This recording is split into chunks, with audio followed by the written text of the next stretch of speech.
Siz necə ağıllısınız? Qurban olum, xahiş edirəm siz internet. Dedim axı yox. Onda sizdən bir dənə axırıncı xahişim var. Mənim üçün xüsusi, fərdi belə bir dənə atalar sözü fikirləşə bilərsiniz. Yaxşı. Adın nədir oğul? Hilal, Nə işlə məşğulsan? TikTokerəm. Boyun neçədir? 1.90. Soxsam yoxsa? Hilal 5 köpüğü soxmalısan sən hər dəfə. Deyirəm günüm xoş keçib, deyirsən mənim günüm lap zor keçib. Deyirəm dərdim var, deyirsən mənim dərdim daha böyüdür. Mən əslində bilirəm bu hardan gəlir. Bizi həmişə müqayisə ediblər. Filan kəsin oğlu yaxşı yerdə işləyir, filan kəsin qızı yaxşı universitetdə oxuyur. Bax, ailəmizdir bizi incidən. O incitmək nədir? Dəlisən sən. Mənim uşaqlıqda bir dəfə mən zorlayım.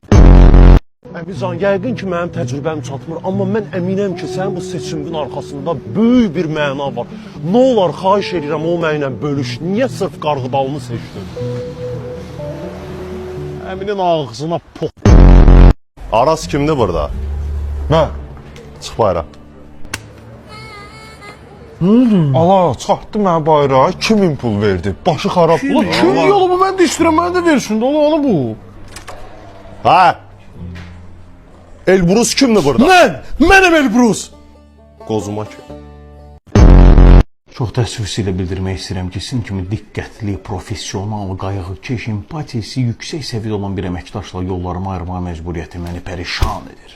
Hilal bəy, mən qaydasında deyiləm. Hüseyin müəllim, niyə axı? Nöşün, altdansın, dökün.